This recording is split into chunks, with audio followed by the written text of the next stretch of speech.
Bienvenue sur les bêtises de Choc-Miel. Aujourd'hui, je vous propose de réaliser une tarte très facile et surtout rapide à faire.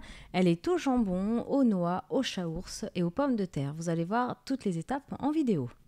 Alors, on commence cette recette super facile en prenant un petit bol. Vous allez casser vos œufs. Vous allez ajouter ensuite de la crème semi-épaisse. Alors, moi, j'ai pris de la semi-épaisse, mais vous pouvez prendre, si vous n'en avez pas, de la liquide ou même de la crème épaisse, enfin classique, à 15% ou 30%, comme vous voulez. Vous l'ajoutez, vous mettez du sel, du poivre. On va y ajouter ensuite de la ciboulette. Alors, si vous avez de la fraîche, c'est toujours mieux. Bon, là, j'en avais pas, donc j'ai pris de la congelée. Vous ajoutez la ciboulette et vous allez bien mélanger. Ensuite, vous allez prendre votre plat à tarte, vous déposez la pâte feuilletée au fond, vous piquez pour éviter qu'elle se soulève bien sûr à la cuisson. Une fois que ça c'est prêt, vous allez ajouter donc les pommes de terre qui sont déjà cuites, alors soit à l'eau, soit à la vapeur, peu importe. Vous les coupez en tranches, vous les ajoutez dans le fond.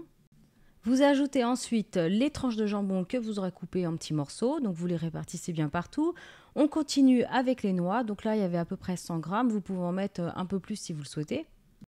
Ensuite, on va verser l'appareil, donc vous le répartissez bien partout et on va terminer par le chaours, donc ce bon petit fromage qui a plein de goût et c'est très très fin. On en trouve vraiment facilement partout au supermarché. N'hésitez pas à essayer si vous ne connaissez pas. Donc vous faites des tranches fines, vous l'ajoutez donc dans le fond de la tarte.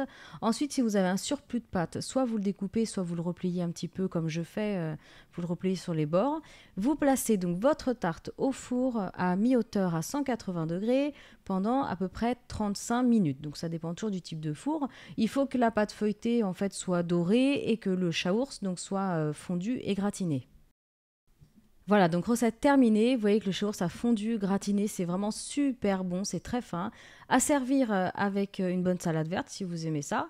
Donc voilà, j'espère vraiment que cette recette vous plaira. N'hésitez pas à la réaliser, à faire une petite photo et à la poster sur Facebook parce que je vous assure que ça fait vraiment très très plaisir d'avoir vos photos.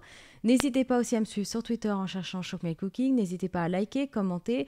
Vous pouvez vous abonner aussi à ma chaîne et partager mes vidéos. Je vous dis à bientôt.